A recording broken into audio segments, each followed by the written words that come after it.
Coach Pruitt's Monday press conference. Coach will make an opening statement, and then we'll take questions. Please hit the raise your hand function, and we'll call on you. Coach.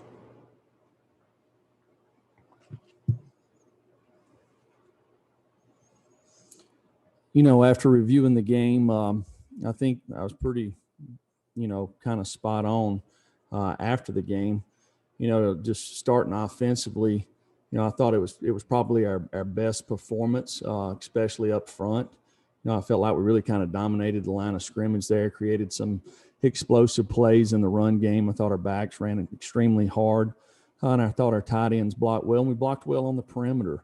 We created some explosive plays in the throw game. We were better on third down. Thought we'd done a nice job getting in manageable third downs when we got behind the sticks a little bit. The one of the biggest plays in the game is obviously the interception down there. We kind of dominated the drive going down through there and made a mistake, and which turned in for points for the other team. I thought defensively, with the exception of one coverage, we made a mistake on there, and made a couple of mistakes on third down. I thought with the different things that they gave us, it done a pretty good job stopping the run, but to me, the big difference in the game defensively is getting off the field on third down. Couple of third and 4 and 5s there that we didn't match some patterns the right way. Had a couple of chances to finish on the quarterback and didn't. They extended plays, and then in the kicking game, we really didn't create an advantage. We had one really good kickoff return, and we had one really poor one. I thought our kickoff coverage was fine. And then I thought Paxton Brooks continues to punt the ball well. And so that's a positive. So just looking at the game, I felt like from a effort, toughness, competitiveness, thought our kids tried to play for 4 quarters, play together, and tried to find a way. But we still, there's probably 6 or 7 plays in the game that were the difference in the game that, we need to be on the other side of, and we wasn't. So with that, I'll take any questions about that game. Questions? We'll start with David Pascal, then we'll go to Jimmy Himes. Jeremy, with Vanderbilt up, can you just talk? Vanderbilt seems to be playing its best ball of the year. When you talk about your team, I mean, was Saturday one of it? I mean, you said it was its best offensive, but if I ask best ball of the year, do you go back to Missouri game? No, we played much better in this game than we did in Missouri. To me, offensively, I think if you look at us over the course of the season, if you take away turnovers, we have a thing that we call it a War Daddy board, but just trying to figure out did these guys play the right way? So to make that board every week, you got to play the right way. You got to play, not have very many mental errors, play with toughness, effort, just compete the right way. So, as the season has went, to me, we've had more guys on that board. The one thing that, to me, that has really kept us from being where we want to be is we've made some critical mistakes in some games that has kept us from doing that. When you look at Vanderbilt, spent a lot of time on them yesterday, and I think offensively, they're spreading the ball around. They're playing fast. I think they got really good running backs, playing with a young quarterback that has gained some confidence as the season has went. Got good playmakers on the outside. They played really good against Florida. Had a chance to beat Mississippi State there a couple of weeks ago. So, Derek's teams always play hard. I think he does a really nice job getting the guys to believe in what they're doing and playing hard, and they always have. What's the Emerson update following the other night? Coming out of high school, Greg had a really bad injury. He didn't get a chance to play his senior year, and he just got a little bit of a twist there on an old injury. I think he'll probably be day-to-day this week. Thanks. Jimmy? Jeremy, as far as Eric Gray, it looks like he's becoming an elite running back. What makes him special? Is it his balance, his speed, his vision? What are the things that makes Gray so good? Well, I think when you look at his preparation, him and Ty and the whole running back group, those guys are really good competitors. They compete every week.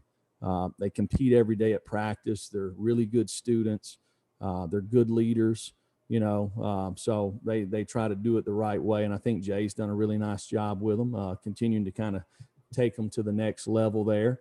And I thought Saturday was probably Eric's best game. I thought the touches that Ty had, I thought Ty had a good game too. And in regard to the pick six, I saw Garantano. It looked like he was checking when he went to the line. Was he checking to a different play, or was he just calling the pass protections there, Jeremy?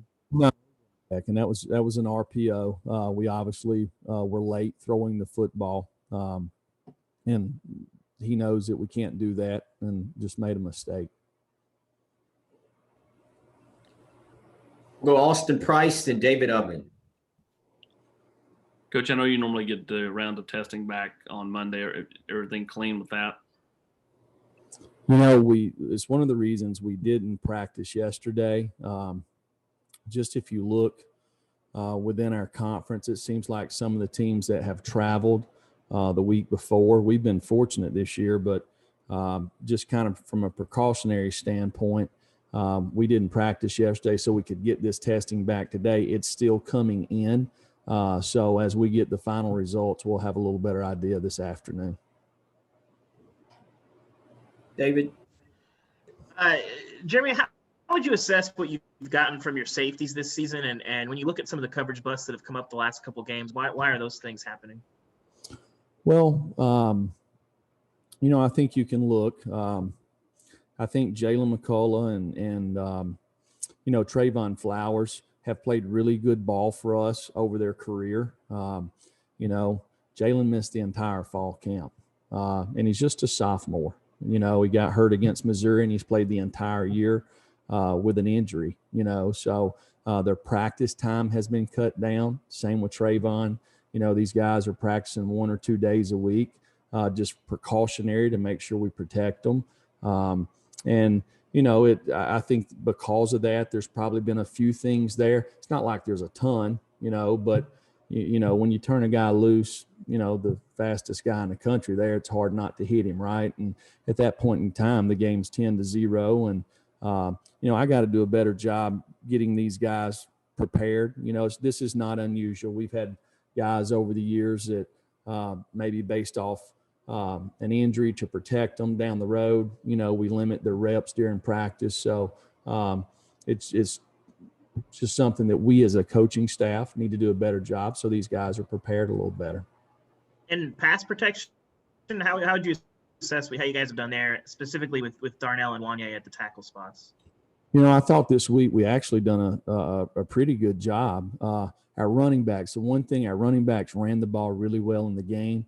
I felt like we didn't protect as well there as we needed to.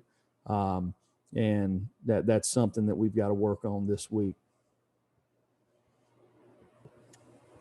We'll go to Blake Topmeyer, then Nicholas Hill. Jeremy, you talked about the interception a little bit, but overall, after reviewing things, what was your evaluation of the way Jarrett played on Saturday, and how open do you see that competition being this week? Well, he done a lot of really good things in the game. Made a lot of good checks for us that got us in the right runs. These guys were shifting in and out of fronts, and that's important at the quarterback position. If you want to be efficient running the football, you got to make sure you're able to run it in the right fronts. Obviously, there's probably 3 or 4 plays in the game that needed to be better, particularly that one. It's a game-changing play, and it's something that he understands, and it's something that can't happen. You can't throw the ball to the other team anytime. There's going to be times that maybe you got a one-on-one shot or something, and you're throwing the ball and somebody makes a good play, or maybe there's a time, maybe there's pressure and somebody hits you or something and the ball flutters out. But that was an unforced error, and you can't have unforced errors. If I can follow up, you mentioned his impact on the running game. when a quarterback throws an interception, we all see that. How difficult do you think it is for a layperson to know what a quarterback is doing in the run game there, what their impact is? Because I'm not sure, that's something that's obvious to, regular football observers. You said what kind of person, Blake? I couldn't understand. I didn't understand. Just folks like me, really. Oh, I got you. Yeah. Well, there's a lot. Like you can have guys that maybe throw the ball, make 2 or 3 really good throws, and you think they've had a good game, but maybe they missed in the run game, 50% of the time. There's a lot that goes into it. I mean, if you're going to run the zone to our right and they got 6 people over there and we got 3 guys to block them, we don't need to be running the zone over there. We need to be running it to the other side. So there's lots of things that kind of go into that. We've tried to keep it simple this year, just based off circumstance, really in our entire program, just because we've got guys in practice, out of practice. It's been an unusual year. So really in the kicking game, offensively and defensively, we've tried to err on the side of simplicity so we can make the other team beat us and give more guys an opportunity to play.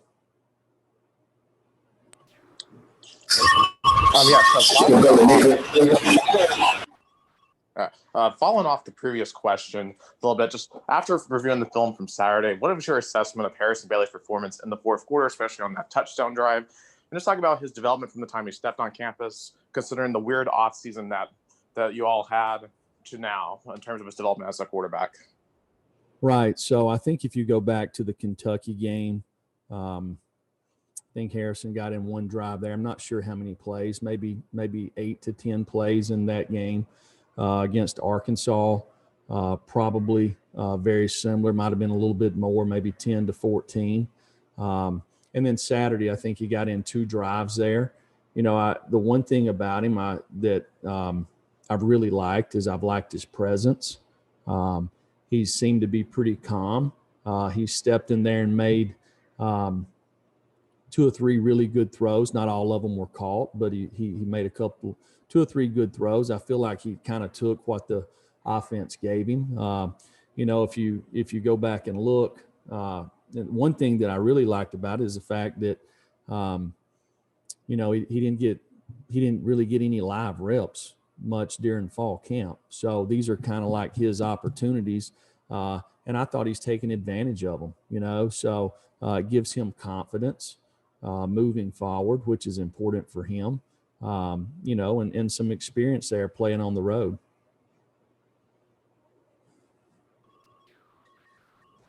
And then Jimmy Hines. Coach, when it comes to pass coverage, how would you assess your secondary and linebackers' ability to recognize things pre-snap recognition? Well, it's interesting you say that, because it's my belief that before every play, there's lots of things that need to go through every defensive player's mind before the ball's ever snapped. What's the score in the game? What's the quarter? Where they at on the field? What's the down and distance? What personnel's in the game? Look at the formation. Does it, some teams change based off running backs, where the wide receiver locations. There's lots of things that go into that. The best teams that I've been a part of, most of the time have experienced players that kind of play the plays. That's the way I like to put it when it comes to defensive football. You want to be as aggressive as you can possibly be as a defense, but at the same time, you want to have simplicity so you can just play the plays. I think particularly this last game, is a team that it's very important to do that. There was a few change ups in the game that, they probably got us on. And I think some of our lack of experience, it's guys playing a couple of different positions on third down. They converted a couple of third downs because of that. Jeremy, with this losing streak, do you feel that the players have kept a pretty good attitude? Yeah, Jimmy, these guys are, they work extremely hard. They prepare the right way. They compete at practice. They're smart guys, right? So most of these guys, they were, except for the freshman class, they were all here, when we went on an 8-game winning streak, right? So, one thing that we try to do is after every game, we'll do it today. We go back and we have a meeting on the things that we've done really good, the things that we've done really bad. And more times than not, it's all about us. It's really not about the other team, whether it's execution, whether it's effort, whatever it is, so these guys have seen when the difference, the little things that it takes to be successful and the little things that maybe keeps us on the short end of the stick, so to speak. So, I think we've got good leadership. I think the guys continue to work hard. I thought they played hard other night. There's just 4 or 5 plays in every game that changed the game. And we've not been able to be on top on those plays. And also, does it ever bother you if a defensive player kind of fakes an injury to prevent a penalty or to stop an offensive going fast? Does that ever bother you? Oh, we don't coach that. All right. So I've been at places where that was the norm, but we hadn't coached that here. It's never been addressed with any of our players. All right, Austin Price, then David Ubben. Coach, you guys are giving up, I think, 50% on third down to opposing offenses this year. What have you been able to kind of pinpoint, like, why they've been able to have success on third down, and what can you do to prevent that? Every week we go back and look at our quality control, and you start with 3rd and 1s to 2s. I think this year I believe it's 28 that we've had 3rd and 1s to 2s. Then we go 3rd and 3 to 6, 3rd and 7 to 10, and 3rd and 11 plus, and you want to see the percentages of that. Lots of times, obviously, 7 plus, 7 to 10, 11 plus. You should be better. We've been really good on 11 plus, which we should be.